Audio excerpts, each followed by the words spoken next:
ನೆನ್ನೆ ಆಗಿದ್ ನೆನ್ಸ್ಕೊಂಡ್ರೆ ಡೆಲಿವರಿ ಜೀವನನೇ ಬೇಡ ಅನ್ಸ್ಬಿಡುತ್ತೆ. ಹಾಳಾಗುತ್ತೆ. ನಂದು ಮೊದಲೇ ಡಿಸ್ಪ್ಲೇ ಕೂಡ ಹೋಗಿದೆ. ಮತ್ತೆ ರಾತ್ರಿ ಎಷ್ಟೊತ್ತಾಗ್ಲಿ ಗಾಡಿ ತಗೊಂಡು ಹೋಗೋಣ ಅಂತಾನೆ ಡಿಸೈಡ್ ಮಾಡಿದೆ. ನೀರಂತೂ ಫುಲ್ ಮಂಡಿ ಲೆವೆಲ್ವರೆಗೂ ಬರ್ತಿದೆ. ಕೆಲವೊಂದ್ಸತಿ ಈ ಡೆಲಿವರಿ ಜೀವನನೇ ಬೇಡ ಅನ್ಸ್ಬಿಡುತ್ತೆ ಈ ತರ ಆದಾಗ. ನೀವು ಮನೇಲಿ ಕುತ್ಕೊಂಡು ಯೂಟ್ಯೂಬ್ ಅಲ್ಲಿ ನೋಡ್ತಿರ್ತೀರಾ, ಅವ್ರ ಅಷ್ಟು ದುಡಿದ್ರು ಇವ್ರು ಇಷ್ಟು ದುಡಿದ್ರು ಅಂತೇಳಿ.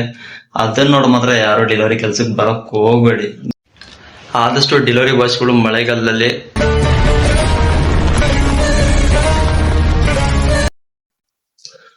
ಹಾಗೆ ಎಲ್ರು ಹೇಗಿದ್ದೀರಾ? ನಾನು ನಿಮ್ಮ KR ರೈಡರ್. ಎಲ್ರು ಚೆನ್ನಾಗಿದ್ದೀರಾ ಅನ್ಕೊಂಡಿದ್ದೀನಿ. ಬನ್ನಿ ಇವತ್ತಿನ ನಮ್ಮ ವಿಡಿಯೋಸ್ ಶುರು ಮಾಡೋಣ. ವಿಡಿಯೋಸ್ ಅಂತೂ ಬಂದು ತುಂಬಾ ದಿನಗಳಾಯ್ತು ಅಂತ, ಆಲ್ಮೋಸ್ಟ್ 4-5 ದಿನ ಆಯ್ತು ಅನ್ಕೊಂತೀನಿ ನಾನು ವಿಡಿಯೋ ಬಿಟ್ಟು. ವಿಡಿಯೋ ಕ್ಲೀನ್ ಆಗಿ ಮಾಡಕ್ ಆಗ್ತಿಲ್ಲ. ಸೊ ಯಾಕಪ್ಪ ಅಂತ ಹೇಳಿದ್ರೆ, ಈ ಕಡೆ ಶೂಟ್ ಕೂಡ ಮಾಡ್ಬೇಕು, ಈ ಕಡೆ ಆರ್ಡರ್ ಕೂಡ ಮಾಡ್ಬೇಕು.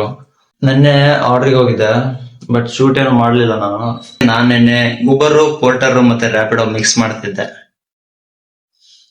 ನೆನ್ನೆ ಆಗಿದ್ ನೆನ್ಸ್ಕೊಂಡ್ರೆ ಡೆಲಿವರಿ ಜೀವನನೇ ಬೇಡ ಅನ್ಸ್ಬಿಡುತ್ತೆ. ಯಾಕಂದ್ರೆ ಮಳೆ ಅಂತೂ ಹೊಡೆದಕ್ಕೆ ರೋಡೇ ಕಾಣ್ತಿಲ್ಲ. ಈ ಕಡೆ ಹೆಲ್ಮೆಟ್ ಗ್ಲಾಸ್ ಹಾಕಿದ್ರೆ ಏನನ್ನೋದು ಏನು ಕಾಣೋದೇ ಇಲ್ಲ. ಫಸ್ಟ್ ಆಫ್ ಆಲ್ ವೈಸರ್ ಅದು ಕರೆಕ್ಟ್ ಆಗಿಲ್ಲ ನಂದು. RT ನಗರಲ್ಲಿ ಕರೆಕ್ಟ್ ಆಗಿ ನನ್ ಕ್ಲಚ್ ಕೇಬಲ್ ಕಟ್ ಆಗ್ಬಿಡ್ತು. RT ನಗರಿಂದ ಒಂದು 3-4 ಕಿಲೋಮೀಟರ್, ಒಂದು 4-5 ಕಿಲೋಮೀಟರ್ಸ್ ಅಂತ ತಳ್ಕೊಂಬಂದ.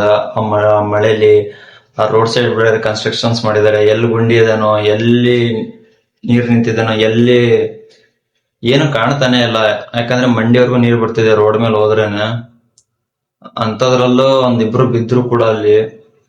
ಅದನ್ನೆಲ್ಲ ವಿಡಿಯೋ ಮಾಡ್ಕೊಳ್ಳೋ ಟೈಮ್ ಇರ್ಲಿಲ್ಲ. ಯಾಕಂದ್ರೆ ಮೊಬೈಲ್ ಹೊರಗಡೆ ತೆಗೆದ್ರೆ ಆ ಮಳೆಯಲ್ಲಿ ಪಕ್ಕ ಹಾಳಾಗುತ್ತೆ. ನಂದು ಮೊದಲೇ ಡಿಸ್ಪ್ಲೇ ಕೂಡ ಹೋಗಿದೆ. ಮತ್ತಿನ್ನೂ ಏನಾದ್ರು ಆಗುತ್ತೆ ಅಂತೇಳಿ ಮೊಬೈಲ್ ಕೂಡ ತೆಗ್ದಿಲ್ಲ.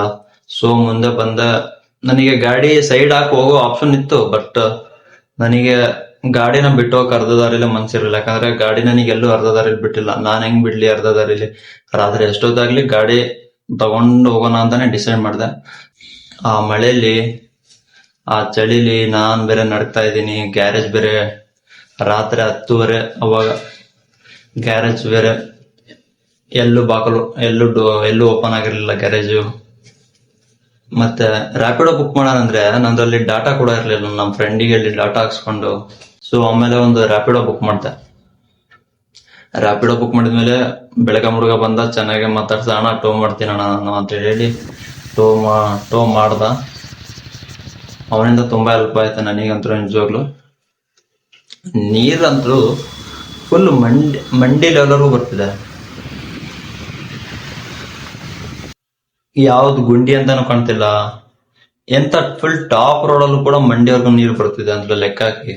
ಈ BBMP ಅವರು ಏನ್ ಮಾಡ್ತಿದಾರೋ ಗೊತ್ತಿಲ್ಲ. ಕೆಲವೊಂದ್ಸತಿ ಈ ಡೆಲಿವರಿ ಜೀವನನೇ ಬೇಡ ಅನ್ಸ್ಬಿಡುತ್ತೆ ಈ ತರ ಆದಾಗ. ನಿಜವಾಗ್ಲು ಡೆಲಿವರಿ ಜೀವನ ಇದೆಲ್ಲ ಎಲ್ರ ಕೈಲೂ ಮಾಡಕ್ ಆಗಲ್ಲ. ಅದನ್ನ ಮಾಡಿದವರಿಗೆ ಗೊತ್ತು ಡೆಲಿವರಿ ಜೀವನ ಏನಂತ. 12:30 ಬಂದು ರೀಚ್ ಆಗಿದ್ದೀನಿ. 12:30 ಬಂದು ಮಧ್ಯಾಹ್ನ ಕ್ಲೀನ್ ಆಗಿ ಊಟ ಇಲ್ಲ, ಹೊಟ್ಟೆ ಬೇರೆ ಹಸಿತಿತ್ತು. ಫಸ್ಟ್ ಬಂದು ಝೊಮ್ಯಾಟೋದಲ್ಲಿ ಆರ್ಡರ್ ಮಾಡಿದೆ, ಬಿರಿಯಾನಿ ಆರ್ಡರ್ ಮಾಡಿದೆ. ಏನಂದ್ರೆ ಏನಿಲ್ಲ, night full out of stock ಇದೆ. ಉಳಿದಿರೋದು ಒಂದೇ ಬಿರಿಯಾನಿ. ಮತ್ ಸರಿ ಏನೋ ತಿನ್ಕೊಂಡ್ ಮಲ್ಕೊಳೋಣ ಅಂತೇಳಿ PG ಬೇರೆ ಊಟ ಇರ್ಲಿಲ್ಲ.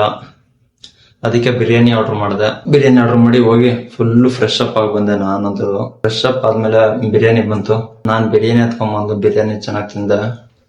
ಪರವಾಗಿಲ್ಲ, ಬಿರಿಯಾನಿ ಏನೋ ಹಂಗೆ ಇತ್ತು. ನೋಡೋರ್ ಕಣ್ಣಿಗೆ ಬೆಂಗಳೂರು ಡೆವಲಪ್ಮೆಂಟ್ ಆಗ್ತಿದೆ ಅನ್ಸ್ತಿದೆ. ಇಲ್ಲಿ ಬರೀ ಒಂದೇ ಒಂದು ಮಳೆ ಬಂದ್ರೆ ಪ್ರವಾಹ ರೀತಿ ಆಗುತ್ತೆ. ಇನ್ನ ಮುಂದಿನ ದಿನಗಳಲ್ಲಿ ಇದು ಮಾತ್ರ ಪಕ್ಕ 100%ಗೆ 1000% ಕೊಡ್ತೀನಿ ನಾನು. ಯಾಕಂದ್ರೆ ಇವರು ರಾಜಕಾಲುವೆಗಳಲ್ಲೆಲ್ಲ ಬಿಲ್ಡಿಂಗ್ ಅಂತೆ, ಗೋಡನ್ಗಳಂತೆ, ಫ್ಯಾಕ್ಟ್ರೀಸ್ ಅಂತ ಎಲ್ಲ ಕಟ್ಟಿದ್ರೆ ಹರಿಯೋ ನೀರು ಎಲ್ಲಿಗೆ ತಾನೇ ಹೋಗ್ಬೇಕು ಹೇಳಿ? ರಸ್ತೆಗೆ ಬರುತ್ತೆ. ನೀರ್ನ ಹರಿಯೋಕಂತ ಜಾಗ ಬಿಟ್ರೆ ನೀರಿನ ಪಾಡಿಗೆ ನೀರು ಹೋಗುತ್ತೆ. ನೀರಿನ ಜಾಗದಲ್ಲಿ ಬಿಲ್ಡಿಂಗ್ ಕಟ್ಟಿದ್ರೆ ಬಿಲ್ಡಿಂಗ್ ಜಾಗದಲ್ಲಿ ನೀರ್ ಬರುತ್ತೆ. ಇದು ಮಾತ್ರ ಪಕ್ಕ. ನನ್ನ ಲೈಫಲ್ಲೇ ಫಸ್ಟ್ ಟೈಮ್ ಅನ್ಕೊಳ್ಳಿ, ಕಷ್ಟ ಒಂದ್ ಬಂತಂದ್ರೆ ಸಾಕು, ಒಂದಾದ್ಮೇಲೆ ಬರುತ್ತೆ. ಹೆಂಗ್ ಗೊತ್ತಾ? ನೆನ್ನೆ ಮೊದ್ಲು ಫುಲ್ ಜೋರಾಗಿ ಮಳೆ, ಬೇರೆ ಚಳಿ, ಟ್ರಾಫಿಕ್ ಜಾಮು, ಫುಲ್ ನೆಂದೋಗ್ಬಿಟ್ಟಿದೀನಿ, ನಡುಗ್ತಿದ್ದೀನಿ. ಅಂತದಲ್ಲಿ ಕ್ಲಚ್ ಕೇಬಲ್ ಹೋಗ್ಬಿಡ್ತು. ತುಂಬಾ ಬೇಜಾರ್ಬಿಡ್ತು. ಡೆಲಿವರಿ ಬಾಯ್ಸ್ಗಳಿಗಂತೂ ಈ ತರ ಎಕ್ಸ್ಪೀರಿಯನ್ಸ್ ತುಂಬಾ ಆಗ್ತಾನೆ ಇರುತ್ತೆ. ಬಟ್ ಈಗ ಅದೃಷ್ಟ ಚೆನ್ನಾಗಿತ್ತು, ಸೇಫ್ ಆಗಿ ರೀಚ್ ಆದ, ಏನು ತೊಂದರೆ ಆಗ್ಲಿಲ್ಲ. ಬಟ್ ಇವಾಗ್ಲೂ ಕೂಡ ನನ್ನ ಕೈ ಕಾಲೆಲ್ಲ ಫುಲ್ಲು ಪೇನಲ್ಲೇ ಇದೆ. ನಿನ್ನೆ ಒಂದ್ 4-5 ಕಿಲೋಮೀಟರ್ ಗಾಡಿ ತಳ್ಕೊಂಡು ಆ ನೀರಲ್ಲಿ ಗಾಡಿನೇ ಹೋಗ್ತಿಲ್ಲ, ಮುಂದೆ ಎಷ್ಟು ತಳ್ಳಿದ್ರು ಹೋಗ್ತಿಲ್ಲ ಗಾಡಿ, ಅಂತದ್ರಲ್ಲಿ ತಡ್ಕೊಂಡು ಬಂದಿದ್ದೀನಿ. ಹಿಂಗೆ ಸ್ವಲ್ಪ ಹೊತ್ತು ಮೊಬೈಲ್ ಕೂಡ ಇಟ್ಕೊಳಕ್ ಆಗ್ತಿಲ್ಲ, ಕೈ ಅಂತೂ ತುಂಬಾ ನೋವ್ತಿದೆ, ಭುಜ ಗಿಜ ಎಲ್ಲ. ನಿನ್ನೆ ಬಂದು ಬಿಸಿನೀರಲ್ಲಿ ಒಂದ್ ಅರ್ಧ ಗಂಟೆ ಕುತ್ಕೊಂಡ್ಬಿಟ್ಟಿದ್ದೆ, ಬೆಚ್ಚಿಗೆ ಎದ್ದು ಬರಕ್ಕೆ ಮನಸ್ಸೇ ಆಗ್ತಿರ್ಲಿಲ್ಲ ಬಿಸಿನೀರಲ್ಲಿ. ಸೊ ಇದರಿಂದ ನಾನು ಡೆಲಿವರಿ ಬಾಯ್ಸ್ಗಳಿಗೆ ಏನ್ ಹೇಳಕ್ ಇಷ್ಟಪಡ್ತೀನಿ ಅಂದ್ರೆ, ಬರೀ ಡೆಲಿವರಿ ಕೆಲಸದಲ್ಲೇ ನಾವು ಲಕ್ಷಾಧಿಪತಿ ಕೋಟ್ಯಾಧಿಪತಿ ಆಗ್ತೀವಿ ಅನ್ಕೊಂಡು ನಿಜವಾಗ್ಲು ಬರಕ್ ಹೋಗ್ಬೇಡಿ ಡೆಲಿವರಿ ಕೆಲ್ಸಕ್ಕೆ. ತುಂಬಾ ಜನ ಮೆಸೇಜ್ ಮಾಡ್ತೀರಾ ನನಗೆ, ಅಣ್ಣ ನಾನ್ ಡೆಲಿವರಿ ಕೆಲಸ ಮಾಡ್ತೀನಿ ಅಣ್ಣ, ಅಣ್ಣ ನಾನ್ ಬರ್ತೀನಿ ಅಣ್ಣ. ಇಲ್ಲ ಅಣ್ಣ, ಕಷ್ಟ ಎಷ್ಟೇ ಕಷ್ಟ ಆಗ್ಲಿ ಪರವಾಗಿಲ್ಲ ನಾನ್ ಬರ್ತೀನಿ ಅಂತ. ಡೆಲಿವರಿ ಕೆಲಸ ಅನ್ಕೊಂಡಷ್ಟು ಸುಲಭ ಇಲ್ಲ. ನೀವು ಮನೇಲಿ ಕುತ್ಕೊಂಡು ಯೂಟ್ಯೂಬ್ ಅಲ್ಲಿ ನೋಡ್ತಿರ್ತೀರಾ, ಅವ್ರಷ್ಟು ದುಡಿದ್ರು ಇವ್ರಿಷ್ಟು ದುಡಿದ್ರು ಅಂತೇಳಿ.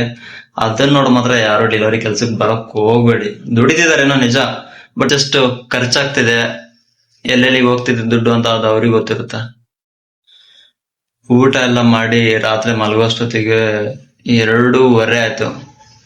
ಮತ್ತೆ ಬೆಳಿಗ್ಗೆ 5 ಗಂಟೆಗೆ ಹೆಸರಾಯ್ತು. ಮತ್ತೆ ನಿದ್ದೆ ಬರ್ಲಿಲ್ಲ, 5:30-6 ಗಂಟೆ.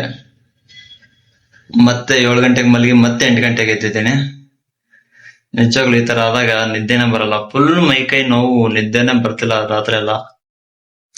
ಒಂದ್ ಪಕ್ಷ ಬಿಸಿಲು ಎಷ್ಟೇ ಇದ್ರೂ ಡೆಲಿವರಿ ಕೆಲಸ ಮಾಡ್ಬಿಡ್ಬೋದು, ಆದ್ರೆ ಮಳೆಯಲ್ಲಿ ಮಾತ್ರ ಮಾಡಕ್ ಆಗೋದಿಲ್ಲ ಅನ್ಕೊಂಡ್ಬಿಡಿ. ರಸ್ತೆನೆ ಕಾಣಲ್ಲ. ಇನ್ನ ಏನ್ ನೋಡ್ತೀರಾ ನೀವು, ಏನ್ ನೋಡಿ ಗಾಡಿ ಓಡಿಸ್ತೀರ ಹೇಳಿ? ನಾವು ಡೆಲಿವರಿ ಕೆಲಸ ಮಾಡ್ಕೊಂಡೇ ಲೈಫ್ ಸೆಟ್ಲ್ ಮಾಡ್ಕೊಳೋಣ ಅನ್ಕೊಂಡವ್ರಿಗೆಲ್ಲ ಒಂದ್ ಮಾತು ಹೇಳ್ತೀನಿ. ನಿಜವಾಗ್ಲು ಡೆಲಿವರಿ ಕೆಲಸ ಮಾಡ್ಕೊಂಡು ಲೈಫ್ ಸೆಟ್ಲ್ ಮಾಡ್ಕೊಳಕ್ ಆಗಲ್ಲ. ಬಟ್ ಏನೋ ಒಂದ್ ಸ್ವಲ್ಪ ಒಂದ್ 4 ಕಾಸು ಮಾಡ್ಕೊಂಡು ಅದರಿಂದ ಬೇರೆ ಏನಾದ್ರು ಬಿಸ್ನೆಸ್ ಟೈಪ್ ಅಥವಾ ಏನೋ ಒಂದು ತಕ್ಕ ಮಟ್ಟಿಗೆ ಕೃಷಿನೋ ಏನೋ ಒಂದ್ ಮಾಡ್ಕೊಳ್ಳಿ. ಬಟ್ ಡೆಲಿವರಿ ಕೆಲಸನೇ ಯಾವಾಗ್ಲೂ ನಂಬ್ಕೊಳಕ್ ಹೋಗ್ಬೇಡಿ, ಇದನ್ನೇ ಪರ್ಮನೆಂಟ್ ಅನ್ಕೊಳಕ್ ಹೋಗ್ಬೇಡಿ. ಡೆಲಿವರಿ ಕೆಲಸದಲ್ಲಿ ಬಂದು ಒಂದ್ 4 ಕಾಸು ಸಂಪಾದನೆ ಮಾಡ್ಕೊಂಡು ಒಂದ್ ಒಳ್ಳೆ ಕಡೆ ಇನ್ವೆಸ್ಟ್ ಮಾಡೋದನ್ನ ಬುದ್ಧಿವಂತ ಅನ್ಬಹುದು. ಇಷ್ಟ ದಿನ ವಿಡಿಯೋ ಬರ್ಲಿಕ್ಕೆ ಕ್ಷಮೆ ಇರ್ಲಿ. ಆದಷ್ಟು ಟ್ರೈ ಮಾಡ್ತಿದ್ದೀನಿ ವಿಡಿಯೋ ಹಾಕಕ್ಕೆ, ಬಟ್ ಆಗ್ತಿಲ್ಲ. ನೋಡ್ತಿದ್ದೀರಲ್ಲ ನಮ್ ಡೆಲಿವರಿ ವಾಯ್ಸ್ ಕಷ್ಟ ಹೆಂಗಿದೆ ಅಂತ ಹೇಳಿ. ಇದ್ರಲ್ಲೂ ವಿಡಿಯೋ ಶೂಟ್ ಮಾಡ್ಕೊಂತ ಅಂದ್ರೆ ಇನ್ನೂ ಕಷ್ಟ ಆಗ್ಬಿಡುತ್ತೆ ನನಗೆ. ಆದಷ್ಟು ಡೆಲಿವರಿ ಬಾಯ್ಸ್ಗಳು ಮಳೆಗಾಲದಲ್ಲಿ ಮೆಲ್ಲಕ್ಕೆ ಹೋಗಿ 1-2 ಕಮ್ಮಿ ಹೊಡೀರಿ, ಪರವಾಗಿಲ್ಲ. ಆದ್ರೆ ಈಗಿಂದ ರೋಡ್ಗಳು ಕೆಲವೊಂದು ಕೆಟ್ಟಿರ್ತವೆ, ಬೇಗ ಸ್ಕಿಡ್ ಆಗ್ಬಿಡುತ್ತೆ, ಕೆಸರಿರುತ್ತೆ, ಕನ್ಸ್ಟ್ರಕ್ಷನ್ಸ್ ಬೇರೆ ನಡೀತಿರುತ್ತೆ. ಮತ್ತೆ ಫುಲ್ ಮಳೆ ನೀರು ನಿಂತ ಅಲ್ಲಿ ಒಂದು ಗಾಡಿಯಿಂದ ಹೋಗಿ, ಮುಂದ್ಗಡೆ ಒಂದು ಗಾಡಿ ಹೋಗ್ತಿದೆ ಅಂದ್ರೆ ಆ ಗಾಡಿನ ಫಾಲೋ ಮಾಡಿ. ಯಾಕಂದ್ರೆ ರೋಡ್ ಕನ್ಸ್ಟ್ರಕ್ಷನ್ ನಡೀತಿದೆ, ಅಲ್ಲಿ ಮಣ್ಣು ಯಾವಾಗ ಕುಸಿಯುತ್ತೋ ಮತ್ತೆ ಅಲ್ಲಿ ಗುಂಡಿ ಇದೆಯೋ ಚರಂಡಿ ಇದೆಯೋ ಏನು ಒಂದು ಗೊತ್ತಾಗಲ್ಲ. ಸೊ ಒಂದ್ ಗಾಡಿಯಿಂದ ಒಂದ್ ಗಾಡಿ ಹೋಗಿ, ಸ್ವಲ್ಪ ಲೇಟ್ ಆದ್ರೂ ಪರವಾಗಿಲ್ಲ, ಆರಾಮಾಗಿ ಆರ್ಡರ್ ಮಾಡಿ. ಯಾಕಂದ್ರೆ ತುಂಬಾ ಆಕ್ಸಿಡೆಂಟ್ ಆಗುತ್ತೆ ಈಗಂತೂ ತುಂಬಾ ಅತಿ ಹೆಚ್ಚು ಆಕ್ಸಿಡೆಂಟ್ ಆಗುತ್ತೆ delivery boys. Orders target complete ಮಾಡೋಣ ಅಂತೇಳಿ ಬೇಗ ಹೊಡಿತೀವಿ, ಬಟ್ ಒಂದೋಗಿ ಇನ್ನೊಂದೇನೋ ಆಗುತ್ತೆ. ಸೊ ಆದಷ್ಟು ಎಲ್ರು ಆರಾಮಾಗಿ ಆರ್ಡರ್ಸ್ ಮಾಡಿ, ಎಲ್ರು ಹುಷಾರಾಗಿರಿ ಅಂತ ಹೇಳ್ತೀನಿ. ಸೊ ಐ ಹೋಪ್ ಈ ವಿಡಿಯೋ ಎಲ್ರಿಗೂ ಇಷ್ಟ ಆಗಿದೆ ಅನ್ಕೊಂತೀನಿ. ಇಷ್ಟ ಆಗಿದ್ರೆ ಲೈಕ್ ಮಾಡಿ, ಶೇರ್ ಮಾಡಿ, ಕಾಮೆಂಟ್ ಮಾಡಿ, ತಪ್ಪದೆ ಸಬ್ಸ್ಕ್ರೈಬ್ ಮಾಡಿ ಅಂತ ಹೇಳ್ತಾ ಮುಂದಿನ ವಿಡಿಯೋದಲ್ಲಿ ಸಿಗೋಣ.